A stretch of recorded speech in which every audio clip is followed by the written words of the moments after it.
Maharashtra state के बीड़ में एक नौजवान स्टूडेंट कृष्णा नामदेव मुंडे के एसएससी में पास हो जाने पर उसके वालिद नामदेव मुंडे ने खुशी के आलम में बैंड बाजे के साथ छोटा मोटा जश्न मनाया और एक रैली निकालकर सभी लोगों को हैरान भी कर दिया और फिर मंदिर में जाकर खुसूसी तौर पर पूजा को भी अंजाम दिया, क्योंकि कृष्णा नामदेव मुंडे ने इस साल 2024 में एसएससी एग्जाम में पास होकर एक नई तारीख बना डाली और साथ में गाँव वालों के लिए एक मैसेज भी बन गया, क्योंकि कृष्णा नामदेव मुंडे की मुख्तसर सी कहानी सुनने के बाद यकीनन सभी लोग हैरान भी रह जाएंगे। वो इसलिए कि कृष्णा नामदेव मुंडे कोई फ्रेश कैंडिडेट नहीं होता और वो कोई फर्स्ट अटेम्प्ट में एसएससी का एग्जाम पास नहीं किया, बल्कि 11वीं बार में कृष्णा नामदेव मुंडे एसएससी का एग्जाम में पास हुआ, जो पिछले 5 सालों से अब तक 10 मरतबे एसएससी का एग्जाम लिख चुका है और हर बार फेल होता हुआ आ रहा था। मगर इसके बावजूद वो हिम्मत नहीं हारा और फिर मुसलसल बैक टू बैक एसएससी का एग्जाम लिखता रहा। आखिरकार इस बार साल 2024 में कृष्णा नामदेव मुंडे की किस्मत का सितारा चमक गया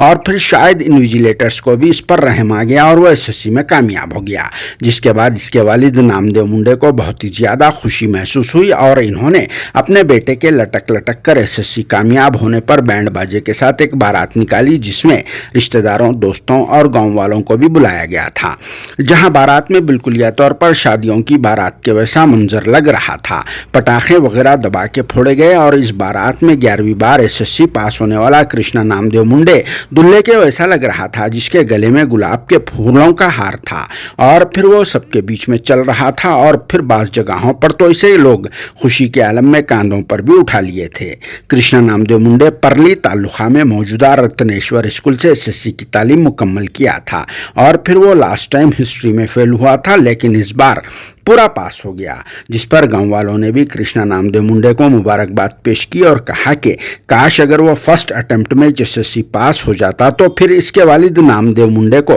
किस तरह से खुशी महसूस होती थी होगी और अब इसके बाद कृष्णा नामदेव मुंडे आगे क्या पढ़ाई करेगा और फिर फ्यूचर में इसकी पढ़ाई कैसी रहेगी। कमेंट बॉक्स में आप लोग ज़रूर इसका जवाब देना।